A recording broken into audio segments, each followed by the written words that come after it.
Buena semana, buena Agiteboch, Shawatot, que estén todos muy bien. Nuevamente estamos reunidos en nuestra clase para tener una reflexión sobre nuestra Sagrada Toira, Kadoishe. Hemos estudiado esta semana que acaba de pasar para Korach. Estamos ya en ¿cómo se dice? Shabes. Y siempre en este momento compartimos una reflexión sobre lo que ha sido la parasha de Korach, o la parasha de la semana, Sidra de la semana. Y la parasha Korah es muy interesante, pero antes de eso nos ubicamos en el tiempo. Estamos ya a 29 del mes 6 del año 25, estamos ya a 2 a 3 ya del mes de Tammuz, el comienzo de 185, Uri Hashem, Yom Rishon, primer día de la semana. Muy bien. Esta sidra es supremamente importante y muy interesante. Lleva el nombre de Korah, el nombre de uno de los personajes eh, ilustres dentro del pueblo de Israel. Cuando hablamos de Korah y todo lo que se hable de Korah, eh, no tiene que entenderse que hablamos de una persona eh, burda o una persona ignorante o una persona vulgar. Estamos hablando de alguien ilustre, de alguien brillante. Y por eso es más interesante entender qué pasó con Korah y su actitud de rebelarse contra Moshe Rabbeinu. Y la Torah nos cuenta que la tierra se abrió y se hundieron, se los comió la tierra, a Korah, su familia, y los 250 que estaban con él, Mandatán y Abirán, con sus familias. Y aquí se habla de la esposa de Korah, la cual se le llama la mujer insensata, la que destruye su casa por su insensatez. Y también se habla de la mujer de On Peleg, la cual los que han conocido la historia que está en Bamidbar, capítulo 16, números 16, eh, la cual fue salvado por su esposa, la cual le hace reflexionar y le dice, bueno, ¿tú qué tienes que ver en esta revuelta, en esta pelea? Y los salva de la muerte. Y entonces se aplica el Mishlei, Proverbio 14, que dice, la mujer sabia edifica su casa, pero la insensata, la necia, con su mano la destruye. Y hace la referencia a estos dos tipos de esposos. Dicen los sabios, al lado de un gran hombre siempre hay una gran mujer. El hombre podrá gobernar una nación, pero a él lo gobierna su esposa. O sea, ¿qué significa eso? Que la mujer tiene mucha influencia sobre el hombre.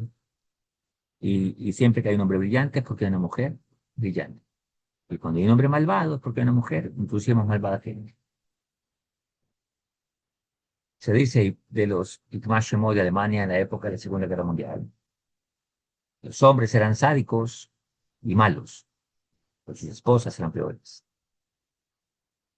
Mientras los nazis, Ikmashemot, mataban judíos, a diestra y siniestra, abusaban y todo. Las mujeres pedían sus cabezas para hacer lámparas y ponerlas en su casa. Eran más sádicas que los hombres. Así que la mujer tiene una fuerza muy importante y muy valerosa, y puede hacer con ello el bien o puede hacer con ello el no bien. Así que Korah, empecemos a mirar qué pasó con Korah. Korah era primo de Moshe Rabbeinu, de Aarón Cohen, era de la tribu de Leví. Y Akadosh Baruj Hu estableció que Aarón era el Cohen Gadol, y los hijos de Aarón eran los Kohanim, los sacerdotes. Era hereditario, o es hereditario la Kehuna, el sacerdocio. Y el liderazgo de la tribu de Kehat, la cual le debería haber correspondido a Korah, pues no se lo dieron a él. Por lo tanto, empezó a sentir incomodidad y armó una revuelta para armar un golpe de Estado. Ir a rebelarse contra el siervo de Hakadosh Baruj Hu, que era Moshe Rabbeinu, el gran profeta de Israel. Que está dicho de él que nadie será más grande que él, ni habrá un profeta más grande que él.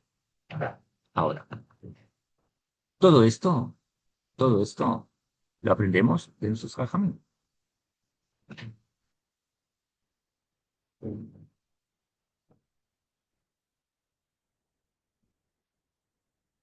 Y Moshe, y Korah decide entonces reunir 250 líderes del pueblo de Israel e ir a hacer un reclamo, pero no un reclamo, sino de ir a desafiar la autoridad de Moshe Rabbeinu. Y la Torá dice que va vestido con un tejelet azul, sí, azul, y lo desafía en el conocimiento y lo desafía en su autoridad.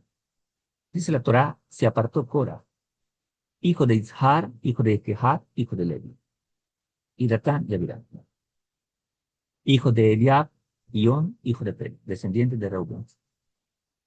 Separaron ante Moshe con 250 hombres de los hijos de Israel. Eran estos jefes de congregación, o sea, eran líderes importantes del pueblo de Israel. Convocados a reuniones, hombres de renombre, se congregaron contra Moshe y contra Aarón y les dijeron, es excesivo de su parte, pues toda la congregación, todos ellos son santos, en su seno está Hashem, por lo cual, porque se elevan sobre la comunidad de Hashem, escuchó Moshe y cayó sobre su cabeza. O sea, el desafío fue fuerte. ¿Qué hizo Moshe Rabbeinu? Intentó conciliar, explicar, hablar con ellos, pero no quisieron. En últimas, Moshe Rabbeinu les dice, si yo no he obrado en el nombre de Hakadosh Baruj Hu, si ustedes llegan a morir por muerte natural, entonces yo no he sido enviado por Hakadosh Baruj Hu. Si muriesen con una señal sobrenatural. Se abrió la tierra y los tragó a todos, junto con su riqueza, etcétera, etcétera. Característica de Korah, porque si no conocemos la historia a profundidad, vamos a pensar que Korah era cualquier personaje, era una persona tan ilustre como Moshe Rabbeinu, tan brillante intelectualmente como Moshe Rabbeinu, era una persona grande, muy rica.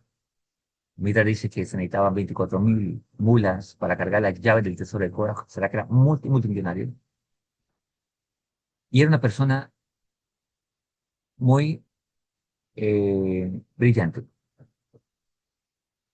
no era un ignorante. ¿Qué le llevó a Korah a este asunto? ¿Dónde estaba su sabiduría? Dicen los sabios que Korah vio por profecía que de él descendería el profeta Shmuel, Samuel, como llaman en español, Shmuel es el nombre correcto. Y él dijo, si esta persona tan ilustre saldrá de mi linaje, significa que yo merezco ser el Cohen Gadol. Entonces fue y armó toda una pelea por esta causa. Pero hay un principio que dice las cosas correctas se hacen de manera correcta. Por lo tanto, se equivocó porque envidió una posición que no le correspondía a él. Y aquí debemos entender un poco cómo funcionamos nosotros, porque para nosotros esto puede ser un piso resbaladizo en la vida cotidiana que llevamos. Hay un dicho que dice que la envidia se da porque se mira que el césped del vecino es más verde que el nuestro. Y esto lleva a envidiar o a anhelar lo que no nos corresponde. Hadbeshura. Y la envidia es la reunión de muchas no buenas midot. Está claro que la vida venimos a corregir nuestras cualidades, a construirnos como personas. Dejar parte de ello sin corrección es tan peligroso cuando la persona está en posiciones de honor, posiciones de poder. Salen esas cosas no buenas que la persona no quiso atender o corregir. Si nos preguntamos si nosotros deseamos dinero, eh, una vida con ciertas comodidades, con ciertas capacidades para poder ejecutar muchas cosas, seguramente vamos a estar de acuerdo. Por lo menos tener una vida básica, pero con todo lo necesario. ¿Quién quiere vivir mal? Nadie. Pero el punto no es querer tener, sino querer ser. La vida cotidiana lleva a todas las personas, y eso es lo que enseña la vida social, la vida cotidiana, es a querer tener títulos, tener dinero, tener posición, tener poder, ser eh, llamativos, ser importantes, pero no útiles, ser, tener honor social, es la base para muchos de los movimientos que las personas pueden llegar a emprender en la vida. ¿Para qué es una carrera? ¿Para qué esto? ¿Para qué lo otro? Pero se deja de lado el querer ser primero. Y he aprendido, a través del estudio y de lo que mis maestros me han enseñado, que si uno anhela muchas cosas muchas bendiciones de estas, que no es tan mal tener un título, tener dinero, si Dios te da la facilidad de eso, hay que hacerlo. Si una persona desea tener eh, ciertos conocimientos, los utiliza para servir a todos los juegos, bienvenidos, que sean para bien. Pero el problema no es tener, el problema no está preparado para tenerlo. No ser primero. Por lo tanto, el no corregir aspectos emocionales crece con ello un, una falta de valoramiento personal y no ubicarnos quién somos en la vida. ¿Dónde estamos? ¿Para qué vivo en este mundo? Entonces, cuando alguien está perdido de sí mismo, y por eso la pregunta que Hakadosh Baruj Hu le dijo a Adán, ¿dónde estás ahora? Parece una pregunta irrelevante. ¿Acaso Hakadosh Baruj Hu no sabía dónde estaba Adán? La pregunta no es pashut, no es simple. No es una pregunta de que Dios no supiera dónde está parado. Adán. Era una pregunta para Adán. Se te olvidaste quién eres. Te olvidaste de quién eres. ¿Y dónde estás? O sea, ¿dónde estás en tu nivel espiritual? ¿Quién eres? ¿De qué estás construido? Cuando una persona olvida esto, entonces sufre de una despersonalización. Se pierde de sí mismo. Entonces empieza a anhelar lo que él tiene, lo que él hace. Me gusta cómo habla él. Quiero tener lo que él es. Quiero ser como él, quiero ser como él, etcétera, etcétera, y se pierde de sí mismo. Esto lleva a despistarse en la vida y albergar una cantidad de no buenas actitudes que le llevan al resentimiento social, que le llevan a una dolencia generalizada. Entonces, a los desafíos de la vida lo va a responder únicamente emocionalmente. El problema de Korach no era que hubiera hecho un reclamo, era la forma en que lo hizo. ¿Cuántas peleas de matrimonios, parejas o personas? Dice, es que yo tengo la razón. Claro que tienes la razón, pero la forma en que lo estás haciendo no es la más correcta. Y aquí está toda la dicotomía de por qué las parejas no se entienden, de por qué las personas no pueden encajar socialmente. Una persona de buenas actitudes y buena mirada tendría que encajar con cualquiera, porque él va a ser una buena persona, va a saber llevar convivencia y la otra persona si lo hace igual, entonces respetan los principios de lo que es ser un ser humano y cómo comportarse. Queremos una prueba de ello. Miremos a los niños. ¿Han visto a los niños cuando se reúnen a jugar? No necesitan años ni un currículum para poder decir, con este me la llevo bien, con este no. Juega con todo el mundo. Se la lleva bien con todo el mundo. No hay problema en ello. Tú eres negro, amarillo, no hay problema en eso. Eres pobre o rico, tampoco. Nos interesa dos jugar. Me divierto, tú te diviertes, nos divertimos los dos, punto. Pero cuando nosotros crecemos, entonces el ser humano comienza a tener prejuicios irracionales y se comienzan a crear identidades basadas en el materialismo. ¿Cuánto tengo? ¿Cuánto valgo? ¿Cuánto sé? ¿Cuánto valgo? Tú eres negro, tú eres amarillo, tú eres esto, tú eres feo, tú eres bonito, tú eres gordo, tú eres flaco, etcétera, etcétera. O de repente, tú me haces daño. Entonces, irracionalmente, y algo tan absurdo, pero empezamos a cuidarnos de los propios seres humanos, la cual pasan a ser un peligro para la misma raza humana.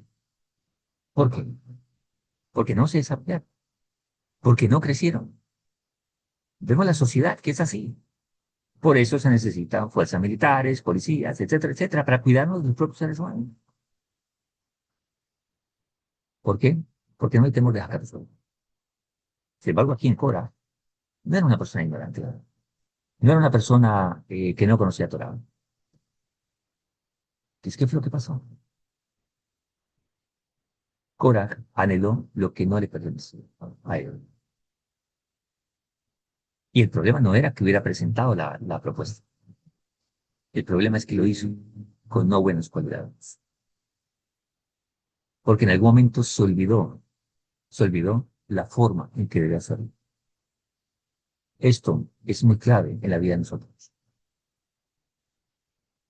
Aprendamos el principio que dice, las cosas correctas también se hacen de manera correcta. Muchas personas confunden inteligencia con intelectualidad. La intelectualidad lleva únicamente a la lógica, a definir la vida por la lógica. A veces es necesario apagar un poco la lógica para llegar a comprender. La lógica es una herramienta muy importante para desarrollarnos en la vida. Pero cuando se trata de comprender, se trata de tener la conciencia divina, hay cosas que no son lógicas. Por eso la Gemara y por eso los sabios dicen que a Cora se le considera como un ateo, lo que hizo, como un idólatra y una persona que sufrió de arrogancia. ¿Por qué? Porque desconoció la voluntad de Dios. Entonces, el problema de la no buena conducta radica en que la persona olvida quién es su creador. Notemos a las personas definiendo la vida. Una pareja que define la vida sin Dios, ¿cómo lo hace? ¿En qué se basan para definir la justicia, por ejemplo, en un grupo social? ¿Cómo el hombre decide tratar a la esposa? ¿Cómo la esposa decide tratar al esposo? ¿En base a qué? En base a sus propios deseos distintos. O en base a la voluntad divina, a los principios que no van a ser nunca irracionales. Por eso nosotros internamente tenemos dos voluntades. Una voluntad que es instintiva, que es únicamente de deseos, irracional, que lo bueno es de acuerdo a cómo se siente la persona, que lo bueno es de acuerdo a cómo desea la persona. Y aquí no incluyen si es correcto o incorrecto. Por eso hoy de la sociedad va tras ese camino. Esto me hace sentir bien y me gusta, entonces es bueno. Pero es correcto o incorrecto, no importa, la persona se siente bien. O la voluntad de hacer la voluntad divina, que por encima de cómo me siento y si me gusta o no, es lo correcto. Y a veces lo correcto no es lo que siento. A veces lo correcto se basa en el principio que tiene que ser racional. Cuando no nos construimos en base a estos principios, la persona va a definir la vida únicamente por su instinto. Y ahí es donde empieza a equivocarse. Yo he escuchado en mi experiencia de hablar con personas, hombres que me dicen que se la llevan muy mal con su esposa. Le digo, pero ¿por qué? Si tú decidiste. Yo la verdad decidí por instinto. O mujeres, una mujer me dijo una vez, estoy insegura de mi esposo. La verdad, me di cuenta que no lo quiero. Y la noté que estaba embarazada. Le dije, permíteme hacer una pregunta. ¿Estás embarazada de tu esposo? Dijo, sí, es el segundo. Le dije, ¿y por qué hasta esta hora llegas a esa conclusión? Digo, porque me involucré por deseo. Y cuando vi que me estaba equivocando, me dejé llevar y mira dónde voy. Pero nunca lo he querido para mí. Una mujer me dijo una vez, igual, hacia el esposo, ¿por qué estás con él? La posición económica me dijo. Y así sucesivamente. Notemos por qué tomamos decisiones en la vida. Por razonamiento o por deseo.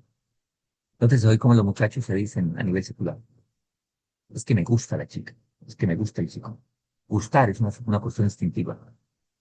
O sea, es buena persona, tiene espiritualidad, cómo está su mente, cómo está su alma, eso no importa, me gusta lo que veo, como un pedazo de carne. Huele rico, me gusta, pero estaba podrido. Después de que le echan salsa y lo cocinan, huele rico, pero estaba mal, estaba descompuesto. Mucha gente define la vida de esta manera y es incorrecto. La Torah nos lleva a que nosotros fijemos la vida en los principios. Principios no van a cambiar. La forma sí, pero los principios no. Los principios nos llevan a construir verdaderamente como personas. Construir los principios y en base a ello, entonces, los rodeamos con deseos que están sujetos a principios. Todos los deseos son correctos si son gobernados por los principios de la Torah, de la sabiduría divina. Entonces, sabremos que esto sí, esto no. Esto sí o esto no, aunque me guste, o esto sí, aunque no me guste. Pero es lo correcto. Hay medicinas que en su mayoría son feas, pero son correctas. Hay comidas que son ricas, pero son dañinas. La vida se define de esa manera. Así que a la voluntad de hacer la voluntad divina se llama el nefesh más que el eter. O sea, la voluntad de hacer la voluntad de Dios. Y a la voluntad de hacer el deseo, sin importar si es correcto o incorrecto, se llama el nefesh be'emen, el alma animal, en la cual de niños salimos de ahí en un proceso de construcción y maduración. Pero mucha gente no salió de esa alma. Y aún que tenga 20, 25, 40 años, aún sigue viviendo en un nefesh be'emen, la cual guía su vida y es la razón de todos los problemas. Se involucró mal, decidió mal, etcétera, etcétera, etcétera. Enfrentar la vida desde esa perspectiva hace que siempre sea un sufrimiento. Pero enfrentar la vida con una conciencia divina hace que los problemas y las circunstancias difíciles sean vistas como un desafío, como una oportunidad y como una gran aventura. No, de otra manera. Tenemos que decir, si tú eres Yehudí, la Torah es la guía para nosotros. Si tú no eres Yehudí, entonces la Torah tiene una base para vivir y construir la vida. Son los 7 mandamientos de Noah, en la cual sobre ellos son la base y el mapa para construir el edificio. Notemos que en la ingeniería primero tiene que haber un arquitecto que diseña un mapa y entonces en base a ello va a construir. Como también debe existir una carta de navegación. Y en todas las profesiones existen principios para construir bien un conocimiento. La vida es igual. El problema es que la gente quiere ser buenos profesionales, pero no ser profesional para su propia vida, la cual es lo más importante. Aprendamos de Cora lo siguiente. Cualquier situación que descuidemos de nosotros mismos, cualquier situación de no buen amigo, de buenas cualidades que faltan por construirse, van a cobrar gran importancia cuando la persona llega a estados donde se necesita todo su ser para enfrentar esas circunstancias. Por ejemplo, cuando se es padre, cuando se es esposo, cuando se es esposa, cuando se es jefe. Va a ver que no tiene todas las emociones bajo su control, no tiene toda su vida bajo su control. Y aquí es cuando empieza no solo a destruir su propia vida, sino a destruir la vida de los demás.